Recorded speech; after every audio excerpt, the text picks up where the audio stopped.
ओम ओम बागेश्वराय वैश्वाय वीर वीराय वीर वीराय हुम फट स्वाहा। ओम बागेश्वराय वीर वीराय हुम फट स्वाहा। ओम बागेश्वराय वीर वीराय हुम फट स्वाहा। इस मंत्र को 108 बार बोलकर अपनी दुकान पर या किसी की बॉडी में नेगेटिव एनर्जी अनुभव हो रही, वाइब्रेशन हो रहा, सिर पर बोझ बन रहा, शरीर में जकड़न हो रही, स्वप्न में बुरी आत्माएं, भयावह ड्रीम यानी सपने आ रहे, ऐसे व्यक्ति को या ऐसे घर पर या ऐसी दुकान पर बांध दो। सन्यासी बाबा के 5 हवन देना प्रारंभ कर दो। जाओ, जितने यहां बैठे उनको ये मंत्र सिद्ध हो जाए, आशीर्वाद है।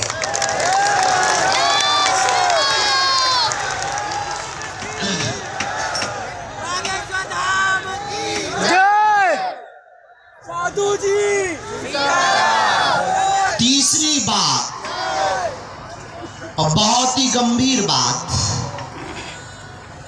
मुंबई हमारा है और आप हमारे हो। हम मिले नहीं तो क्या हुआ, एक ना एक दिन जरूर बैठकर बात करेंगे। और तुम मुस्कुराते हुए जाओ, लेकिन प्रार्थना यह है कि देखो हमको दक्षिणा जरूर देना, और दक्षिणा में सिर्फ इतना देना, जब जब सनातन की बात आवे तो व्हाट्सएप मत खेलना, घर से बाहर जरूर निकल आए। हमको डर लगा रहता है। भगवान की बड़ी कृपा है कि भारत की आजादी की टाइम पर व्हाट्सएप नहीं था, वरना उस समय भी व्हाट्सएप खेला जाता कि इस मैसेज को 11 ग्रुपों में फॉरवर्ड करो, अंग्रेज भारत छोड़कर भाग जाएंगे। भगवान की बड़ी कृपा है, तो व्हाट्सएप मत खेलना, घर के बाहर निकलना और तुम मुस्कुराते हुए जाओ। आज के बाद तुम मौज मत खोजो, खोजना है तो मोक्ष को खोजो। और एक काम करो, कभी बागेश्वर धाम आना, मंदिर चढ़ जाना। वैसे तो तुम्हें आने की आवश्यकता नहीं, तुम जहां हो वहीं पर मंदिर पहुंचकर हाथ में नारियल लेकर अपने अतीत को याद करना, जो तुम्हारे साथ बीता है, जो लोगों ने तुम्हें ताने दिए, जो तुम्हारी हंसी उड़ाई, जो तुमने आज तक मेहनत की और कुछ नहीं पाया सिवा आंसू के, जो तुमने पूजा के नाम पर सिर्फ फ्रॉडगिरी पाई।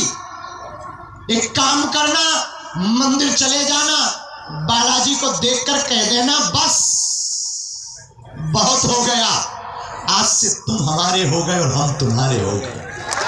जय जय बागेश्वर।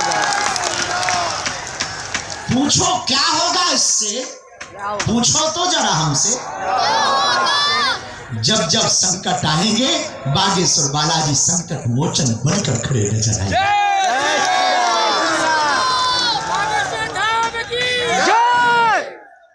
चौथी बात, या तो तुम हनुमान जी को मानना छोड़ दो, या आज अभी से बागेश्वर हनुमान जी पर सब कुछ छोड़ दो।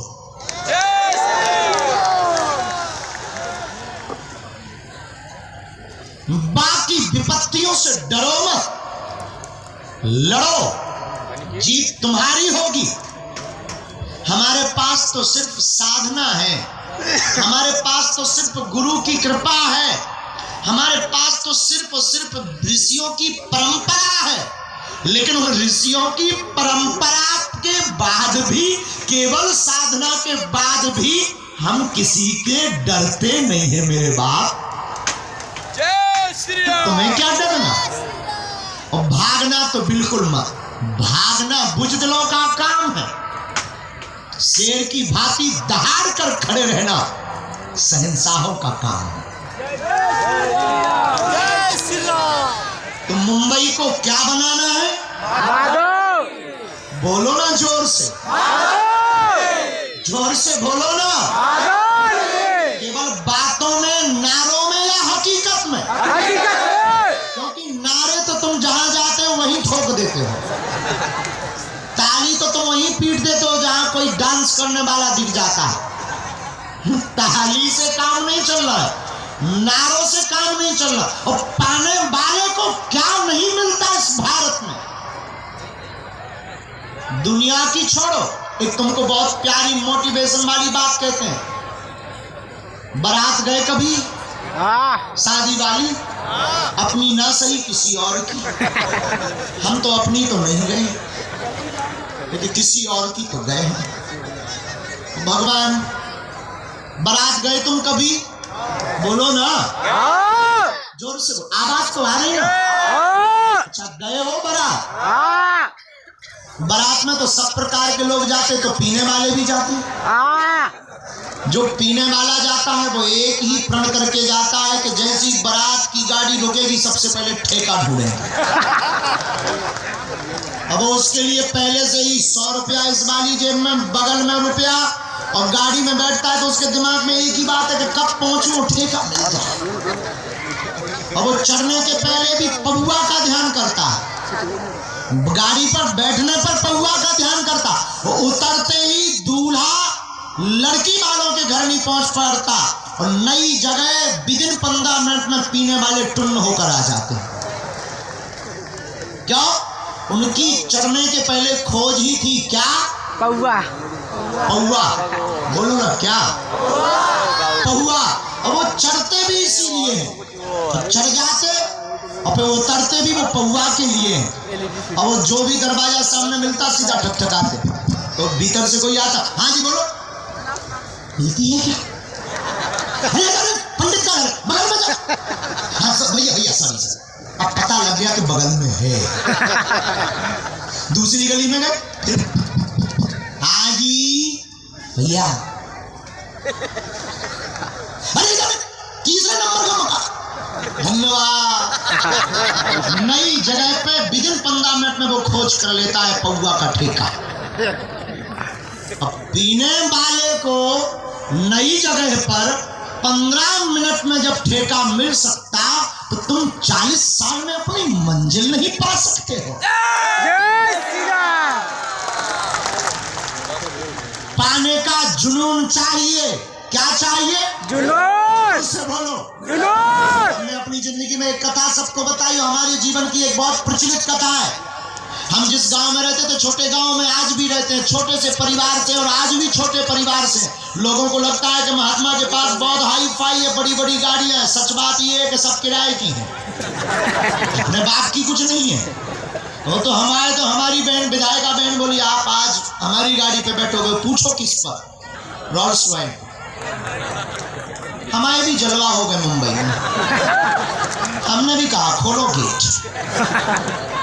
और हम भी बैठे तो लोगों को लगा कि बाबा बहुत ऊंचा है, छोटी मोटी पे तो बैठ ही नहीं रहा। पर हकीकत यह है कि अपने राम फक्कड़ के फक्कड़ है। अभी भी लोन लेके जिंदगी जीते हैं कई बार, क्योंकि जितना आता है उतना कन्या विवाह, और 3 साल से भंडारा चलता है, सो चला जाता है।